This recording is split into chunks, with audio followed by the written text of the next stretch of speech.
English. Yeah, well, we have a very special guest today, and we're very, very enthused because I have been engaged in my own personal film festival with our guest today, which is quite extraordinary. We have to say that we watched this film in the Academy, the Spanish Academy of we Film. were like just looking at each other, saying, "Wow, what a good script!" Yeah, because there's a certain thing that happens when you go and see movies, and very often here in Spain we go see a movie and the movie's terrible. And one of the things you have to do is like avoid the people with the plague or run out the side of the building. And it's always an absolute delight when you have the opportunity to see something that you think is brilliant. Yes, and thank you to Nieves Peñuelas, Catherine, and all the PRs that actually decided that it was a very good idea to have today the chat with Peter. And today, well, to introduce all of you, but first our credits, we will be speaking to Peter Straughan.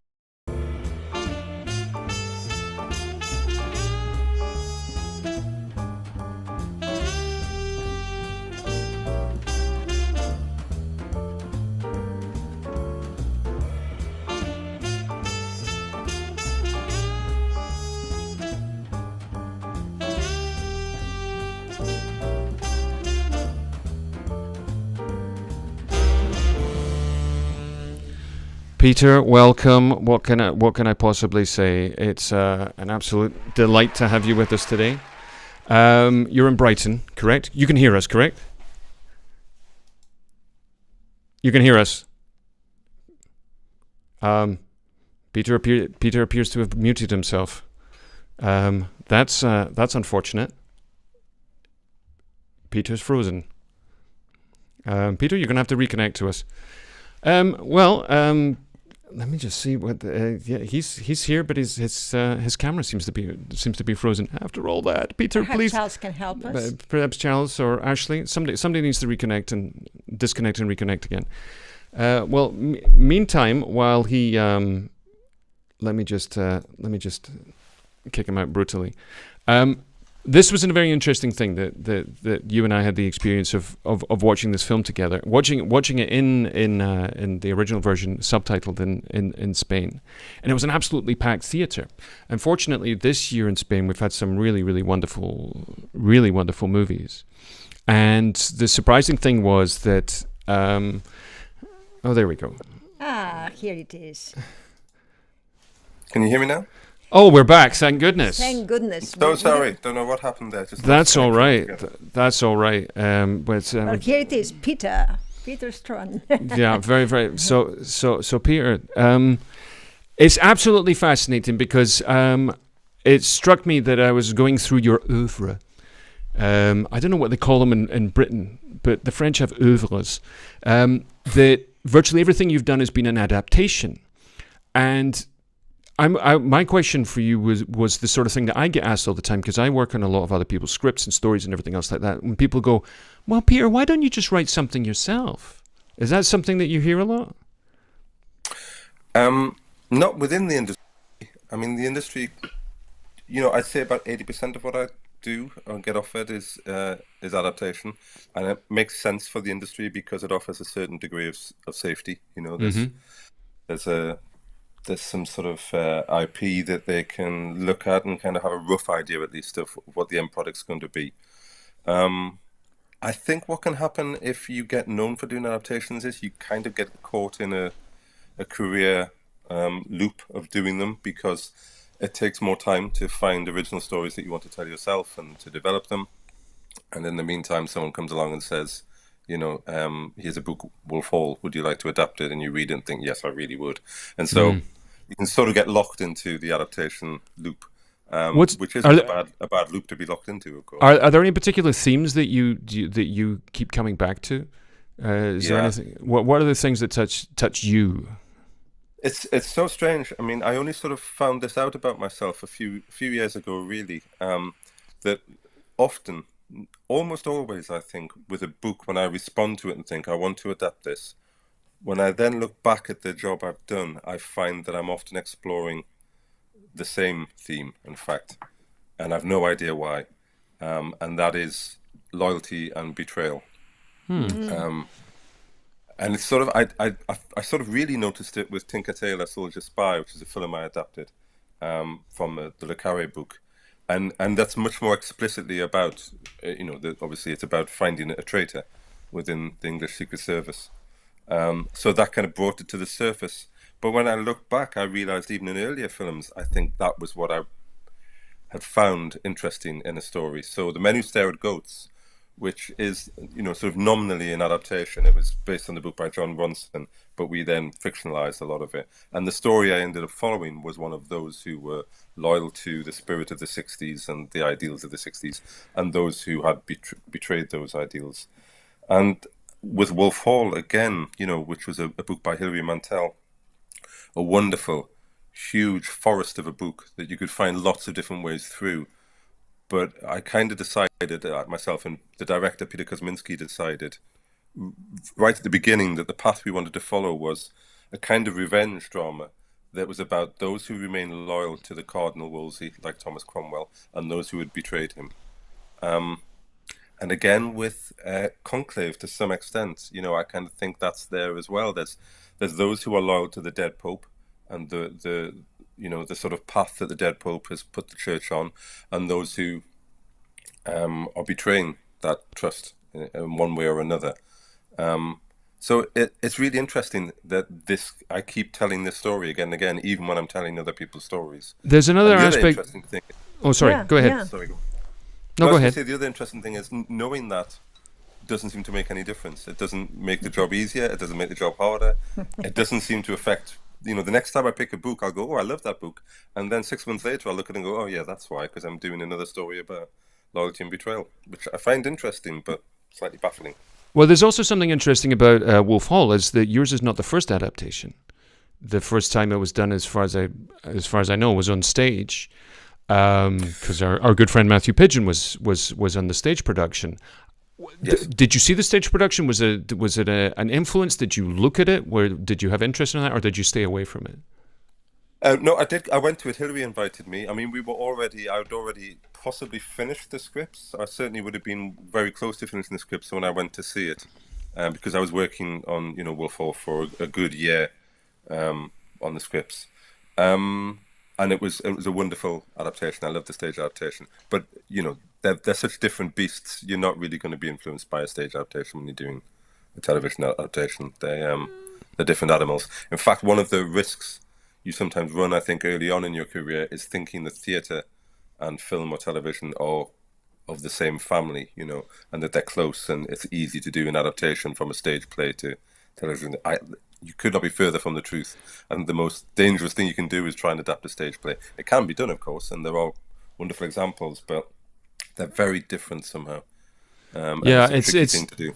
There's a sort of thing we wrote and put on a play in the Roman theatre in Merida, which is a theatre which was built 60 years before the birth of Christ, and it's still there in the west of Spain, and it holds 3,000 people. I've shown it to Americans, and they're like, "Oh my God, that's an amazing set," and I go, "No, that's the actual building from 2,000 years ago." And one of the things that we did in the play was that we needed people to be able to read it and understand it immediately. And I hate reading plays for the most part, because you kind of have to direct it and act it at the same time to be able to understand what's going on, at least in your imagination. So we ended up kind of writing the play in a more cinematic way, in the sense that we illustrated the moments, the beats, and all of those particular things. But the one thing that has always struck me when I have to read a book or consider adapting something is you're reading something, you go, "Yeah, we're never going to be able to say that. How the hell am I going to illustrate that?" And it's something I wanted to get to you about the process of writing. I teach a screenwriting class, and I had a revelation last week, which was I can't teach anybody how to write well, but I can give people the pointers of all the things that they should not do. It's like all the things you have to avoid being a bad writer. If you can just avoid all of those, then you might accidentally write something which is effective. And it was very interesting to go and read your script, because there's enormous elegance and precision in the way you write. And I think we have something else in common, which is the fact that we can't just present a draft to somebody which is going to have to be rewritten 15 times. Has that always been a thing for you? You were in another interview and you were speaking about this idea of how many drafts are there. Has that always been your approach, that to basically loop back and keep rewriting until this is good and then you move on? How's that work? Yes, that has always been my thing. And I think writers largely divide between those who, are essentially first drafters, and those who are multiple drafters. And I don't think there's a right or wrong way. I know a writer who is a wonderful writer, but they tend to write a fairly rough first draft, then very quickly go into a second draft and start to shape it further, and and build it up like that, layer by layer. And there's nothing wrong with that method. For me personally, always I've felt like I had to have solid ground behind me before I could move on. So I always sort of, I worry away at the first scene, what should the opening be? And then when I felt I had, yes, that's working, that's good, now I can move on to the next one.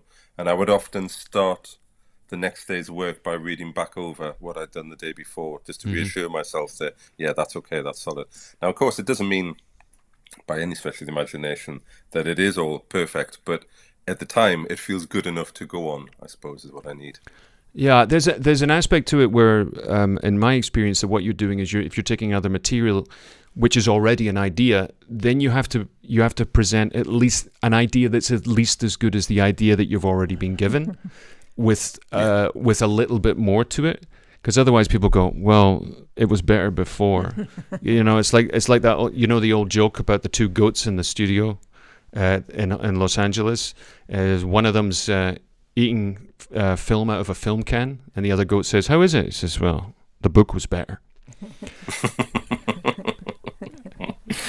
I've always been looking for the right place to tell that joke. Now you found it. Find it. It's the only reason you're here, Peter. Let's face facts. I could tell my. And by the way, with Conclave, the goat story is very true. We tried. It's a very faithful adaptation of the book Conclave. And I did sort of try some different things at the beginning of the film, and we definitely, experimented a lot with some things at the end, and there were some new things we tried out. Largely, we took them out and went back to those early drafts, kind of for that sense that there was nothing wrong with it in the first place. Leave it alone. Sometimes it's get out of the way of the book. It's interesting because you grew up a Catholic. You were an altar boy. Yeah. There's a certain aspect of it, and something that we've found ourselves doing over the past 5 years is we, for one reason or another, have made a lot of films which are retellings of stories of the creation of various different aspects of the modern church. Whether it's your story of Elena Studler, who's a daughter of charity, which is a story of during the Second World War, where Elena Studler was effectively the Oskar Schindler of the Daughters of Charity. We're about to start shooting a film about the Trinitarias, who are an order of religious women who exclusively since the late 19th century, what they do is offer refuge to people who are engaged in, have been or in prostitution. And it's a very interesting thing, the idea of sanctity and the sacredness of those particular spaces, because I would say about more than loyalty and disloyalty, and it may have something to do with age, that there's certainly something about the masculinity, and the loyalty and disloyalty are like the absolute foundation of masculinity, and this is something which you deal with in Conclave. What was the approach to the idea of the masculine and the feminine when you were looking at that? Because it's inevitable in a story which is about the Vatican. And it's there in the book, obviously, with Sister Agnes, the device was there, and all we sought to do really was to dial that up as much as we could in the film. And I guess the basic mechanism was there's a kind of chorus of women who are threaded through the story who don't speak. Mm-hmm. And the silence of the women starts to feel like a question, or even perhaps a statement. And it's, and then finally Sister Agnes gives a kind of answer to it, but also, and I want to be careful about saying this because I don't want to say it clumsily, but in the character of Benitez, who who is essentially intersex, it felt in a way like that silence, that the muzzling of the women possibly has found a spokesperson at the end, and it kind of felt to me that at least symbolically, was the whole point of the film, that there was a rebalancing was going to take place by the end of the film, and that was the work that needed to be done in the Conclave. Yeah, I'm very surprised that nobody piped up and said, the trouble with Conclave, there's just not enough female cardinals. I mean, it wouldn't. I mean, or black cardinals. It's a very peculiar thing which has happened to people complaining about things without actually seeing them for the first time. It's very interesting. There's one thing that I really missed is the finality of Stanley Tucci's character. Is that one of the dangers of having such an incredibly compelling, charismatic presence like Stanley Tucci, who could make a silk purse out of any sow's ear you could throw at him and do it with charm, and you would buy it. It's what because I haven't read the book, I haven't had the opportunity to. What happens to his character in the book?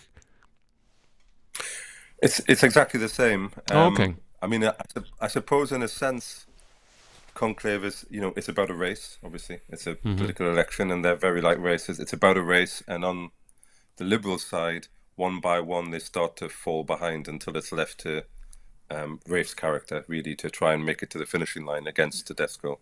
So I think that the final scene for Bellini is where he sort of hands the torch fully to Rafe before that final election, and gives him his blessing. So yeah, that there is a kind of fading out of the characters. It's because they're dropping out of the race one by one. But I agree, Stanley. Stanley is always a blessing on screen, that's for sure. And you miss him when he's gone. It's just absolutely delightful. And you did a movie with who played Rossini in Rossini. Yeah, with Sergio Castellitto. Yes, who is very. I love Sergio. Wonderful actor. We did with Monicelli a movie where he was Rossini and I was one of his lovers. There were only three, but there were three. And he was great. It was like, I don't know, 10, 15 years ago. But Monicelli was just also a wonderful director, and we had a very good time. And he was one, like the British people, I think Italians and British, actors and playwrights are always a little bit more on the play, kind of playing, not taking it too seriously like Spanish can be, or French, that they are very intellectually moved by. Well, I always say that the first thing that the British actor learns how to do at drama school is to play a British actor. That everybody's awfully terribly good, and it doesn't matter whether you're in Aberdeen, Glasgow, Newcastle, or you're at Stratford upon Avon. Everybody's like, "Oh, darling!" Everybody plays that role because it's just good fun, and you never have to remember anybody's name because you just call them darling. What about the screenwriters? Did you work with other screenwriters from other countries? Do you see a lot of movies from other countries? How is your international take? I watch as much as I can. I watch films from other countries. And one of the sad things about being a screenwriter, I guess it's maybe the same for directors, for example, is that you very rarely get to meet your colleagues, because you're not usually working. I'm starting to work a little bit more on TV, so that's one of the lovely things about that is I'm working with other writers more, in rooms. But as a film writer, I very rarely sort of met other writers because you never work with them. Yes, unless you're a showrunner. Do you think there are different? Unless you're a showrunner, exactly. Yeah. So the world of TV is different. Yeah, absolutely. How do you feel? How does that compare? Because you have a deadline, you have a group of highly different, people who are coming from completely different places, and if you're the showrunner, you're having to sort of muscle everybody into a particular idea. What's the process of doing that, and the work schedule, because it must be pretty hectic. I'm new to it, to be honest, so I'm kind of finding my way through it. It feels incredibly different from film. Film. I mean, I have written film with other people. I used to write with my late wife, and I've written with John Ronson. And I enjoy that. It's great fun. But I tend to think of film as being a much shorter, more intense experience. Talking about adaptation, someone said that the film is the poem of the book. And I kind of think that's kind of true of film in general, that it's one of the things I love about it, that they can feel like working on a poem, in the sense that everything is extremely purified down to only what's needed, you know, or it Yeah. should be often anyway. In It, terms of it, dialogue, in terms of scenes, there shouldn't be spare, you know. it's So it can feel like a Yeah, sorry. I always go on. say that a script should have the efficiency of a joke. Yes, You know, absolutely. the Yeah. horse walks into a Well, I bar, mean, bartender says, "Why the long face?" That's it. We don't need any more. yeah, absolutely. I mean, we even use some of the same language, don't we? Because I'll talk about scenes as being a setup, you know, and that the payoff is in the third act, and it's kind of like the punchline and the setup of a joke. It's got the same mechanism, and but TV, long form TV, you know, things that are not so much really. It's different with things like Wolf Hall, where there are only 6 episodes, but going beyond that, the sort of 10 episodes, you feel like you're working with narrative in a really different way. I mean, it probably feels closer to novel Mm. writing. Not that I ever have written a novel, you know, but just structurally, you're thinking about something in a very different way. Something that's really much, much larger, that you're breaking down into segments, but storylines some of them are only going to be for one episode, some of them are running through the whole thing. So, I mean, I love it, but it feels like almost like a completely different skill. Yeah. So this is curious when we went to see Conclave, because Conclave, it was wonderful because we went to see it and we knew nothing about it. Absolutely nothing. We hadn't seen a trailer. We'd barely seen a I poster. was at the Academy. And it's one of those genuinely exciting experiences to go and see a movie like that. And if you haven't seen it, everybody, go see it. It's fantastic. And I don't recommend films, casually, because most things we see don't really work too well. Were you all surprised by the reaction to it? This is a bunch of priests and cardinals moping around in the same place, in the same locations for 2 hours, trying to choose a pope. I mean, it's not exactly. You're not selling the film to the world. Yeah, no, but that's not what it is. That's not what it is. There's moments where this has more action than an action movie. This is extraordinary like that. The tension. It's a thriller. It's a whodunit. It's a haunted house story at moments. It's managing to touch all of those particular things. It's a very interesting thing in filmmaking. There's this concept of negative space. You know, that's negative space, and the negative space that exists here is where the next pope is going to go, and that's always the thing which is hanging absolutely over everybody. That's a really nice way of putting it. How much was the in terms of the writing of it, how much could you influence the tone of the movie from the writing? Or was it simply, it's a very nice thing to say that the movie is the poem of the novel. It's almost like if a short film is like a haiku, which that would come and like be reduced even smaller. How much tinkering was there with the script to influence the final result, or was it pretty much as is? I mean, it's interesting how different the process of adaptation can be from book to book. So with something like Tinker Tailor, and you always reach for what's the simile that makes sense of how it feels to you doing it. And I never quite come up with the right metaphor or simile. But with Tinker Tailor, there was a definite sense of dismantling the existing structure of that novel, because it could be put together in so many different ways, and trying to work out what's the best way to put this together for a film. That wasn't the case with Conclave. Conclave sort of falls naturally into a film shape, which was, wonderful. And so the first draft was largely there, because the book was largely there. So then the work that went on after that, I would say, was, reaching for another inadequate metaphor, was like Julia's work. It was small and it was precise, and it was about trying to balance the two tones that were there in the book, and knowing that if you get it wrong, you ruin it one way or the other. And the two tones were, on the one hand, I think, Conclave is a serious exploration of ideas like spirituality, like faith, the role of gender. It has things to say and things to explore, and it does it I'm talking about the book here, not my own writing. It does it in a very elegant, intelligent way. On the other hand, I was surprised when I read it, and that's why one of the reasons why I wanted to do it. It's very entertaining. It sort of works like a thriller, like a political thriller. And I knew that if we went too far one way, it becomes, schlocky. It could become Scooby-Doo. Because there's a series of suspects who have to be sort of crossed off the list. I would have done it if it wasn't for you meddling cardinals. Exactly. And there's secret documents hidden in the bed. So you could do it. You could get it wrong. And if you'd gone the other way, you might not have had an audience. It might have felt too dry. It might have felt dull. As you said, I mean, on paper, you would not think this film is going to be, one of the things I really love is my daughter's 23. And I keep hearing about, people of her generation responding to it, or like the young gay community responding to it. And I still don't really understand how it's become how it's connecting so powerfully with a younger audience. But I'm thrilled by that. And I didn't expect it. So it's a huge, the scale of the sort of success is a big surprise to me, but it's obviously a very happy surprise. It's very interesting because the idea of being a jeweler, it's interesting because the watch housing is the Vatican, and the infrastructure of how, this rather ancient idea of how to elect the Pope.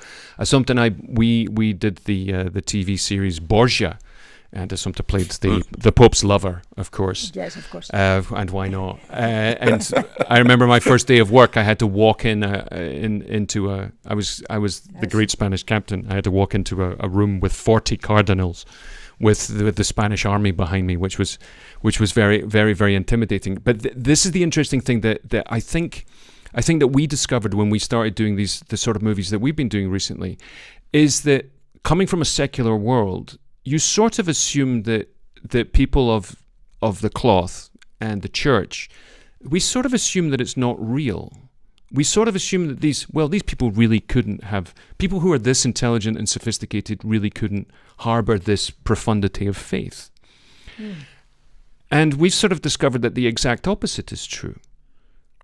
That this enormous and difficult question to sort of struggle with is a real and present, palpable thing, and I think that's possibly one of the most delicate things to deal with in this, and also, which is very interesting, is the sanctity of the role of the woman inside the Vatican and inside the church itself. That's something that we've discovered. These stories that we've been telling, which invariably begin in the 19th century, what we're dealing with is people who, by any other name, are proto-feminists, who are fighting tooth and nail for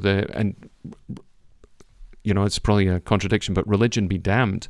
It's about protecting humanity and people more than anything else. And I'm interested to know what the relationship was with the people of the church. And I believe you had an advisor. There was certainly an advisor on set, and I know Robert Harris, he had the book which is The Diary of a Cardinal, which was about the actual process. What sort of advice and what sort of things did you glean from your interactions with the church when it came to putting it on paper and then perhaps when it was shooting? Well, as you say, I mean, Robert had The Diaries of a Cardinal, which I think he'd been very useful in thinking of the whole. I think probably what gave him the idea of exploring politics via the Vatican. He then had a friendly cardinal who advised him during the writing of the book. So we inherited all of Robert's excellent research, and he's a great researcher.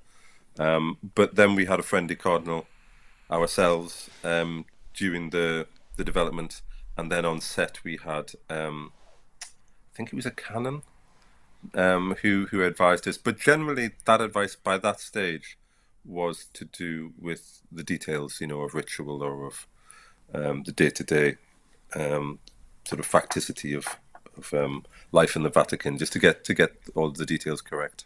It's very interesting because. Sorry, go ahead. No, go ahead. No, it's very interesting because we've worked with so many actors and actresses who've played priests and nuns and religious people and figures within the church, and it's very interesting. Everybody approaches it from one particular point of view, and most actors in general are fairly secular and fairly agnostic in many ways. Did you see a change in people? Did people alter the relationship with people of the cloth and with the church throughout the process? I don't know if it's because we were in Rome It might be because we're in Rome. I think most of the cast, certainly most of the major parts, had a background in Catholicism. I think that's Hmm. true to say. Obviously, Isabella, Stanley, Rafe, myself, not Edward, but being German.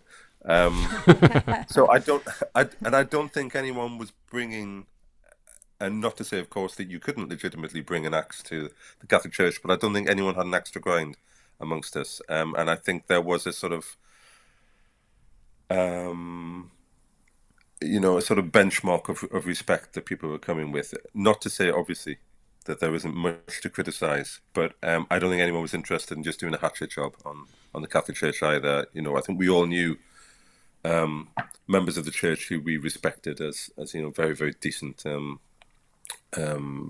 and women. So, and certainly that was my background. As you say, I was brought up Catholic. So when I think about the Catholic Church, I don't think of this terrible authoritarian spectre. I think of my mother, who was a devout Catholic. So I have a warmth and a nostalgia for the church. So I wasn't at all and I don't think the book's interested in simply attacking the church. Again, I have to say, I'm not saying that wouldn't be justified in a different project.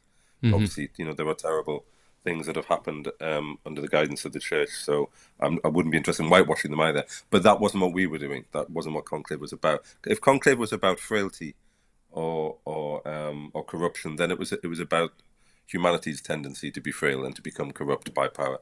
In that sense, the Catholic Church and the Vatican was merely the arena that we set this political story in. Yeah, there's an aspect of it which is, I think, probably one of the other reasons, and it's illuminated in that amazing scene which takes place in that little cinema with the blue seats, where interestingly enough, for the past 2,000 years, the church has in one way or another been the battleground for difficult ideas, and for progress, and for the relationship that man has with what could be possible. It's very interesting. The first time I was in the Vatican, it's when I discovered you can read Greek. She speaks 6 languages and reads Greek and Latin. But anyway, I'm from Leith. All right, that should be enough. Was the idea that the necessity to create the divine on earth as an expression through the most incredible thing that man can pull off. This is one of the things, and this is why I think when you talk about poetry, is one of those things which is almost it's so difficult to transmit on the page. And I was watching an interview where you were talking about you listen to music. He's a musician. He's a musician, yes, of course. Yeah. He's a musician and a playwright, amongst other things. There is a certain thing which can exist when we're writing and we're listening to music, which won't exist again until we see the damn thing finished with music on top of it. I'm interested to know if you have any theory about this interaction between music and the imagination, thought, feeling, and idea. I don't have a theory about it, but it is absolutely integral to my writing process, and I can trace it back to, and I think it's why I'm a writer to some extent. Yeah, I do think it's why I'm a writer. I can trace it back to being a very young boy, being a 4-year-old boy, and I kept being told off by my mother because she kept finding me with 2 speakers on either side of my head and a record playing.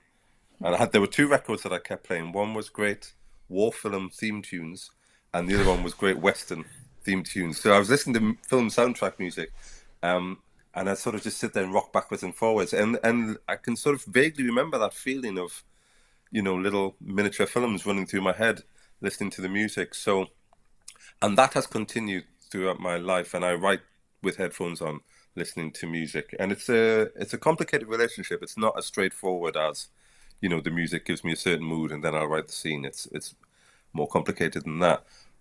But for some reason, for me, the first step towards writing was music. It's very interesting. I've heard people, some people listen.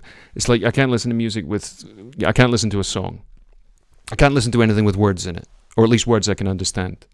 It's a Gregorian chant or the Canta de las Sibilas, and it's like 13th century sacred music. That's pretty good. It's very interesting. So you made yourself deaf listening to the Big Country and the Magnificent Seven. Big Country, exactly. And 63 Squadron. Yeah, that's absolutely fantastic. Yeah, I know exactly all that music. And but there's a certain something. I remember. What was your relationship with film and more than anything else, cinemas when you were a kid? Because you and I are of an age, and if you're talking about the 70s, in the 80s, the cinema wasn't something that most people went to all the time. You would watch Star Trek at 6:00 on BBC Two. And you'd watch Laurel and Hardy, and you'd watch any black and white film that was thrown on a Saturday afternoon, on BBC Two. Was that your experience, or am I crazy? No, that was absolutely my experience. I remember when I got an agent at the time, and I started writing theatre, and she said, "Are you interested in working in film?" And I said, "No, not at all." And I think it's because it just sort of seemed scary. I think is the truth. It seemed like a very alien world. Theatre I'd been making with friends and, in Newcastle at the Live Theatre. Mm-hmm. And that felt like a really comfortable place to be creating things. And film, I didn't know anything about it. It seemed very alien to me.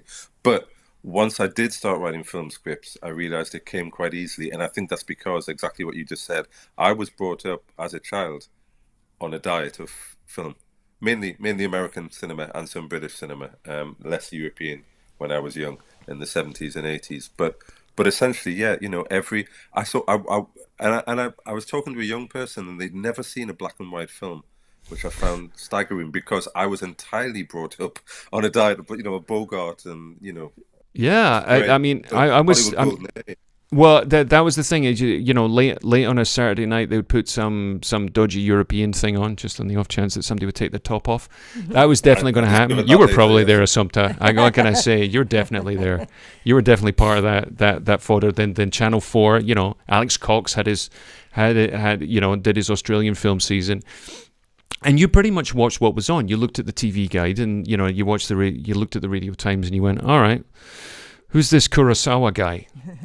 And you would turn up because there was no alternative. And what we were accidentally doing was forcing ourselves through a rather peculiar film school where we were compelled to watch things that you would never have chosen to watch in a million years. You would never have sat down. Nobody's going to sit down today and watch Stalag 17.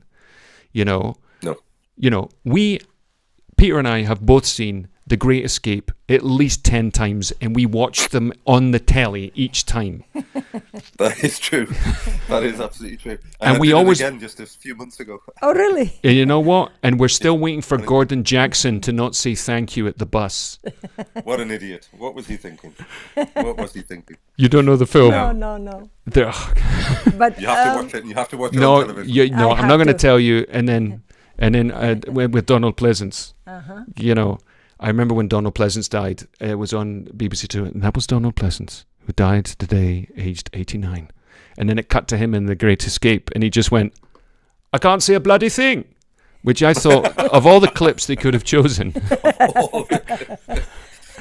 Somewhat tasteless, it's true. Yeah, can't say a bloody thing. Absolutely magnificent. Which movies did you like this year, for instance? Have you seen year, a lot of the movies that run BAFTAs or will run the nominations in the Oscars or? Yeah, I this year what were my favorites? I really liked Nickelboys. I thought it was a beautiful, very powerful film.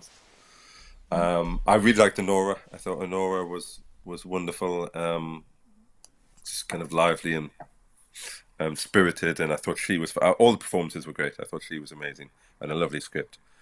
So they're probably my two favorites of the awards contenders. Mm-hmm. I didn't see. No, we haven't had a chance to see. They're good. We haven't had a chance to see Nickel. Everybody talks extremely highly of it. It's very interesting because Conclave is a kind of throwback to the sort of film that it feels like they don't make anymore. And I'm not talking about a bunch of cardinals in the Vatican. What I mean is a sort of medium budget film with a great script, and it is a great script, and wonderful acting and elegant directing that's made for grown-ups. Are you beginning to see a return to that? because we're now climbing out of this trench that was superhero and Marvel, or are you seeing a difference in things? I mean, you've been in, I mean, Tinker Tailor Soldier Spy is you know, the kind of scratched formica under the fridge of no, it's true. That's what it's like. It's, you know, it's like the nicotine stained fingers and somebody has to wash these cups, you know, of sort of spy stories. It's like the antithesis of James Bond. Yeah. You know, Yeah. and it was made for grown-ups, by grown-ups. Are you seeing a change, or are we, you know, are things turning around a little bit, or have the platforms completely scrambled everybody's brains? I don't know is the honest answer.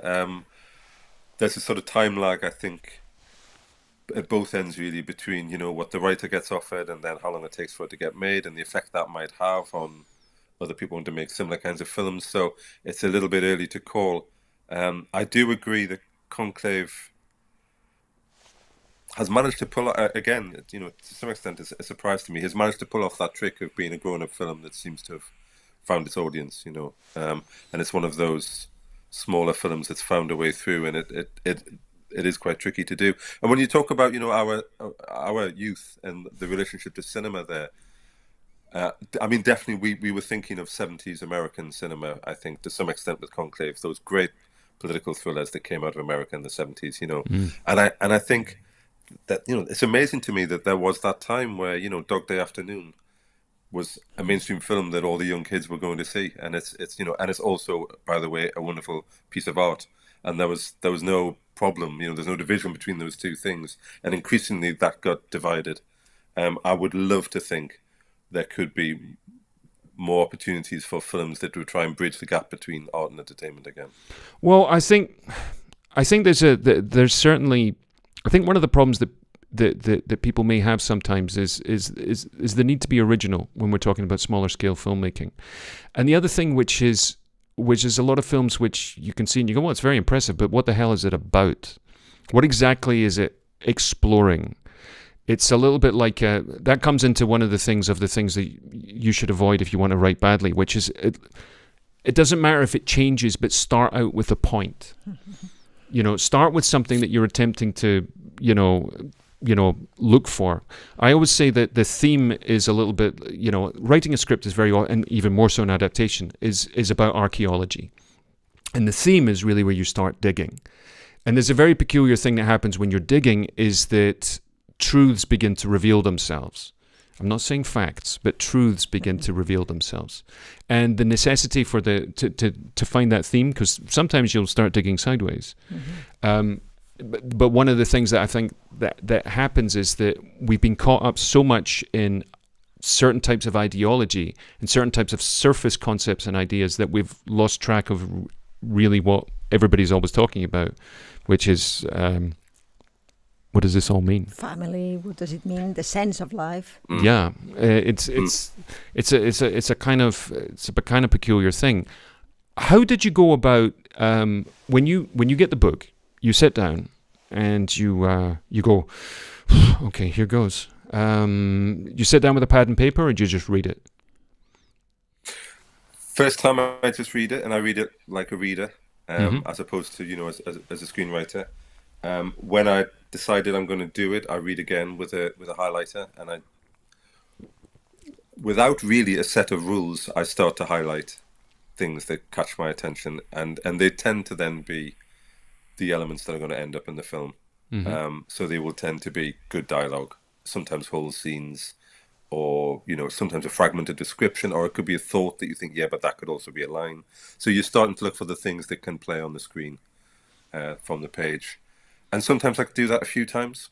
And then it very much depends on the book. Tinker Tailor had to be outlined, and went through various different outlines, and also drafts, and then rethinking the structure. So sometimes there can be a lot of sort of tectonic movement like that. Conclave, as I say, I don't even think I outlined, because there just really wasn't a need. So I just did a draft, pretty much got going straight away on it. Yeah, and everything in between. I've got a question about this. Something I heard David Fincher say once, which is, if two people are arguing and they're not both right, then don't do it.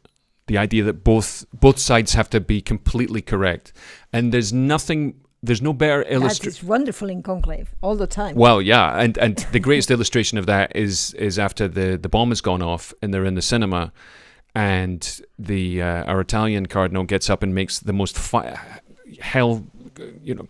cocksure, fire and brimstone speech, and by the end of it, you're like, yeah, he's got a point. Yeah, let's do this. Let's do this. And you're like that, lock and load.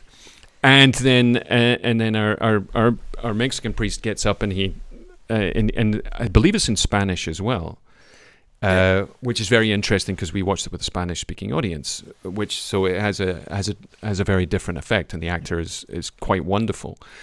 And then by the end of that, you're like, oh, okay, right, what am I supposed to believe? And if art, in the form of fiction, right, exists at all, is to mess with you like this. Of course. What was the is to generate questions in the audience all the time. That's what Conclave does. Yeah. So was that a lift directly from the book, or what was it like to write those two pieces?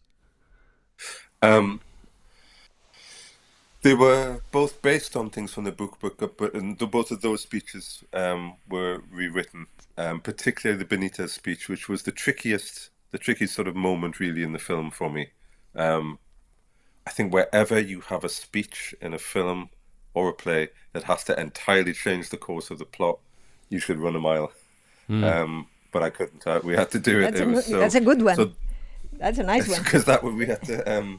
It went through a lot of drafts, that speech, and actually, you know what, we shot a version of it in English, and what really did make a difference, exactly as you say, is finally saying to Carlos, the actor, do it in Spanish, and it just sort of released a kind of the rhythm changed, and it became more musical, and it became gentler, and it became far more convincing.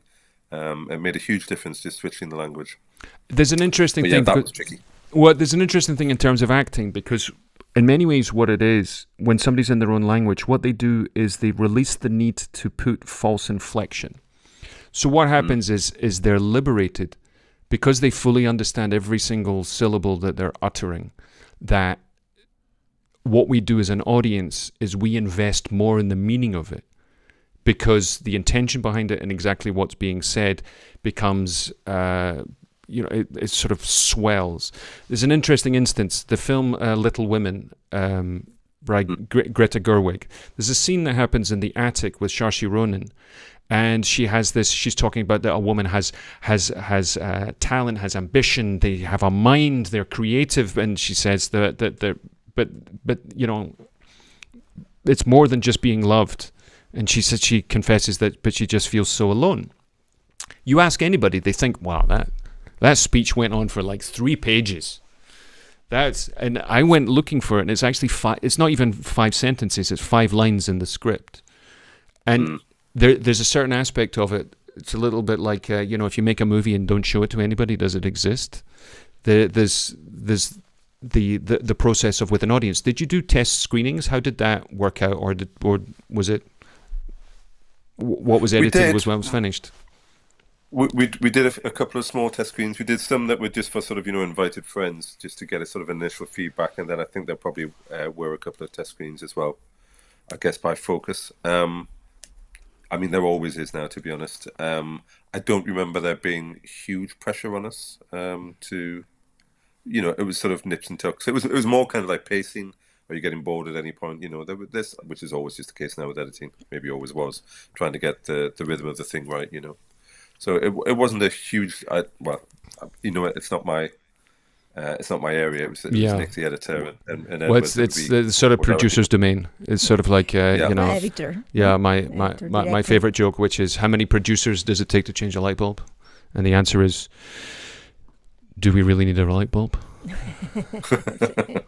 Is that really necessary? Can we do without the light bulb? I'm sure there's another way work around that. It's interesting that I was going to say about the scene in the cinema, because the scene in the cinema is really what it's that thing which is an act of pure and unadulterated courage from the point of view of writing, And it's why everybody turns up, and it's what makes great movies and great movie moments. It's what I call the impossible scene, which is, you look at it and you go, how the hell am I going to pull that off?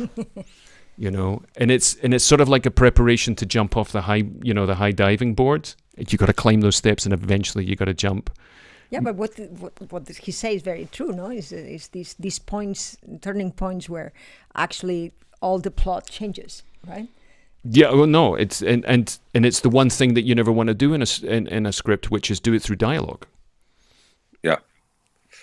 Yeah, someone convincing everybody else there. But I think what's buried in that, which I really like, and I think that's why I like theatre, because theatre has this largely. I think theatre has this built into it, the notion that in a moment, in a single real-time moment, what you do or say can change everything, and there are political implications to that belief.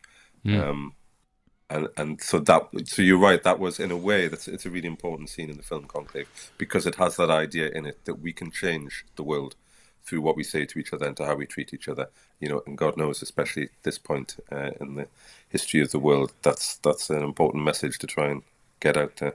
It's an interesting thing. It's the great hand that's writing the story is that I thought, in terms of a piece of screenwriting, when there was the attempted assassination on Trump and he got shot in the ear and he was tackled to the ground by the Secret Service, you're like, wow, that is a heck of a story beat. And then they went, no, welcome to the negation of the negation. And then he got to his feet and went, fight. And you're like, okay, that's a nice piece of writing. That is a perfect way to illustrate character. I was like, and everybody recognized it. Everybody recognized this. And what it was, and it's this whole idea of uninflected again, which is very interesting when we talk about Tinker Tailor Soldier Spy, because it's a group of very grey men dressed in polyester, drinking tea, smoking cigarettes, and being uninflected about very, very important things. You know, Did you speak to him, Control? No, I didn't. There was a wonderful sketch. Oh yes, there was a wonderful sketch that was done with the two smileys. I don't know if you ever saw it. I did see it. Yeah, I did. It's the sort of 70s smiley and the Gary Oldman smiley. It's absolutely. My favorite one was The Simpsons did a little bit that was based on Tinker Tailor, and I sort of thought then, well, I can kind of die happy now. The Simpsons have done something from one of my films. Yes. Peter Straughan, cultural icon. Let me ask Peter something. Well, I think, how do you see the future with screenwriting? Because we had all this movement with the artificial intelligence. How do you see it? Because right now we are seeing a lot of for the actors, not only the voice actors but also the image actors is really revolutionizing everything, and we feel like we are redundant. What is your impression about this, Peter?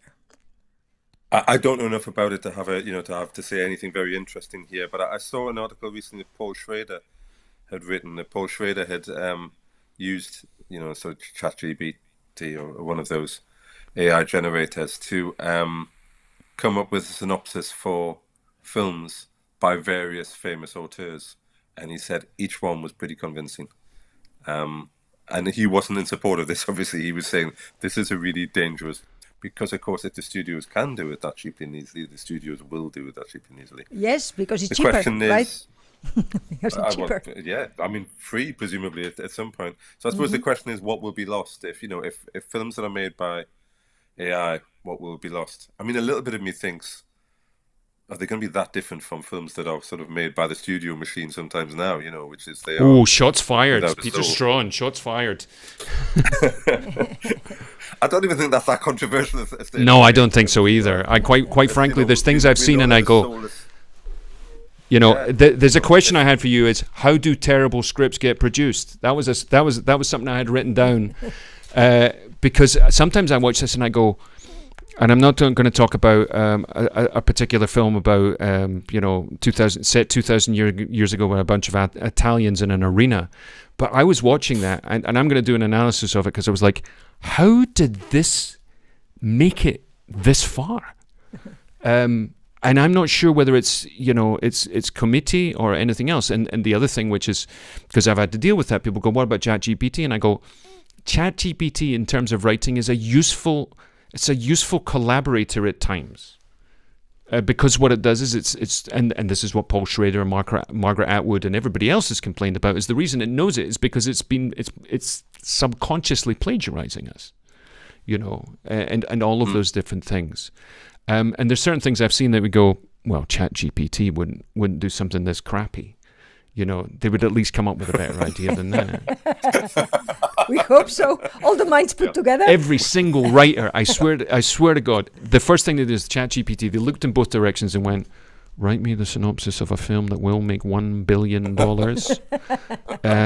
Genre, science fiction, da da da da. And that doesn't work, which is wonderful. Still, yet I don't know in the future. Well, this is my point, and this is something I've said about when I started to investigate artificial intelligence, and you and I discovered actors, and that was quite harrowing because we were like, oh my God, they're actually pretty good. They're actually above average actors. And the prompts, so simple. Yeah. But one of the things that I said was that one of the things I think we're always aspiring to, and it's interesting, coming back to the idea of Conclave, is the idea of creating something that only really can exist and be defined in the mind and the imagination of the viewer. And the other thing is, in terms of artificial intelligence, is it will never truly be able to recognize beauty until it understands its own mortality. Because the one thing that makes us ineluctably drawn to beauty and thus the divine in whatever way, it is the fact that we know that we have a limited amount of time. Yes.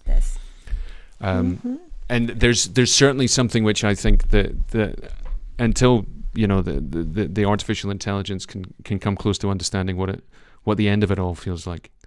Yeah. We'll never find it. No, it's always fascinating to know when there is a big change, how we can, we can see what we foresee about the change.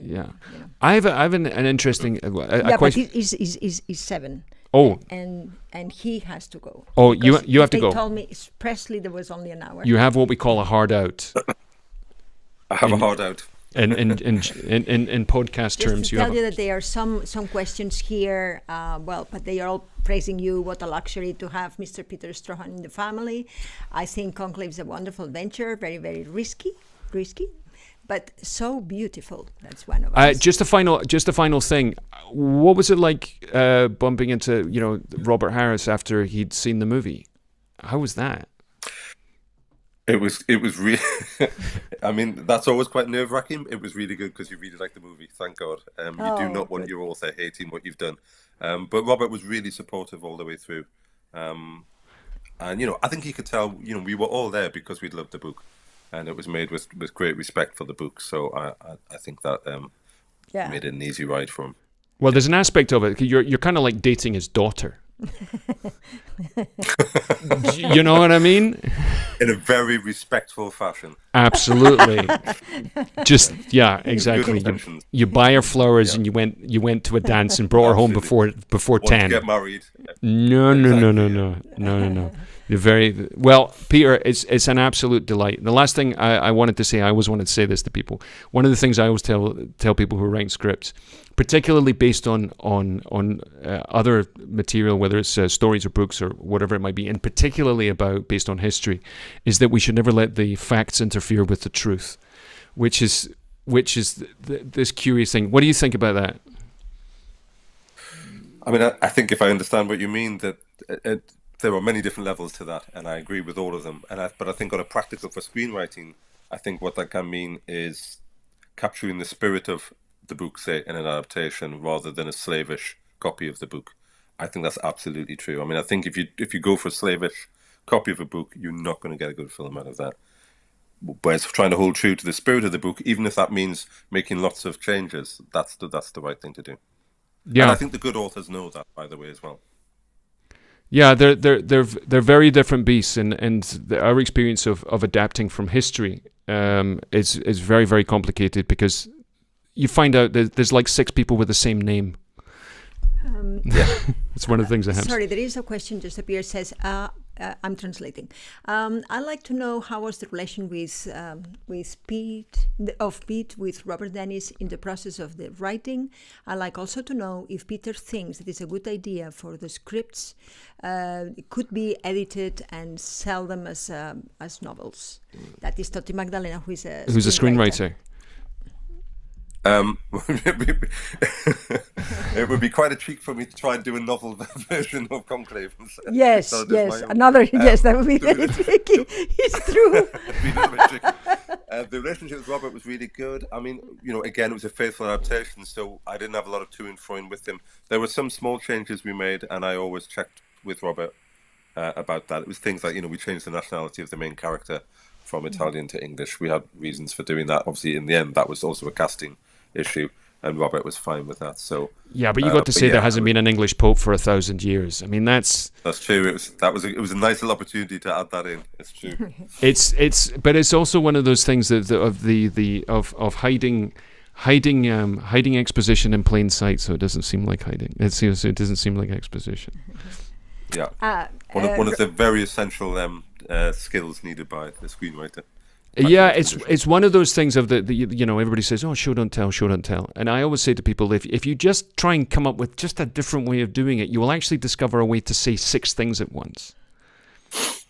Yeah, and I'm not quite sure where that comes from. It's a particular way of telling stories or anecdotes, and I'm not sure whether maybe it's something like maybe it's Northeast or Scotland. I always say when people say there's more male screenwriters or male directors, I always see the division in filmmaking, because I had exactly the same experience as you. The idea of people like you and me engaged in film, we don't do that. We don't write movies, we don't direct movies, we don't act in movies. That's not something that happens to us. And I think I'm not entirely sure what your upbringing was. Mine was very, very working class. But the idea of going into this particular thing that you go and see in an Odeon on a Saturday afternoon once you've saved up your money is completely... It's like saying you want to be an astronaut. Yeah. Well, it seemed utterly impossible. It really did, yeah. And yet, here I am. It can be done. Yeah. Here you are, and I wish that you had, you have a lot of success, not only in the BAFTAs but in the Oscars, and that allows you to do more and more projects that we're going to see. I don't know which is the project that you have now in the future. Do you have another book? I've got a few books and some originals as well. Finally, some originals and some TV. I don't know which one's going to end up happening. Yeah. You still are deciding. Still, I'm deciding. Yeah. Well, they decide themselves by which gets ready faster. Well, your February is going to get really messy. That's all I can say. Has been already. January. No. February's going to get very, very messy. There's not a lot of writing that's going to get done. There's going to be a lot. There's a lot of writing needs to get done. All right. Well, thank you. ChatGPT, I highly recommend it. No. Please, no, Peter. Well, thank you very much, Peter, for being here. Thank you so much for having me. It's been a pleasure. Thank you. No, an absolute delight to speak with a fellow traveller. And everybody out there, if you haven't gone to see Conclave, catch it wherever you can. It is genuinely compelling, and it's a real. I mean, it's a romp. It's a great, fun film. It's for all the ones that they are from the family, that they are also screenwriters. Please, that is an example of what you should have been done. Yeah. And I was reading the script, and the script is very, very elegant. It's one of those things where, because what it's the horse walks into a bar, bartender says, "Why the long face?" Totally. There's no need to talk about how the bar is decorated. We are fans. That's the result. What colour is the horse? It doesn't matter. It's just a horse, for goodness sake. Thank you, Peter. Peter, thank you very much, and we wish you the best of luck with the impending awards season, which you've already done quite well in so far. I'm sure I'm going to be very, very proud when you step onto stage, because the script shimmers. Let's just put it like that. You can put that on the poster. Thank you very much. You're welcome, Thank you sir. so much. And we'll Thank see you, all of Peter. you soon. And thanks for dropping by. And this is I'm Scott Clarendon. And I am Assumpta Serna. And this is Peter Straughan. And thank you, sir, for dropping by. And we'll see you all very, very soon.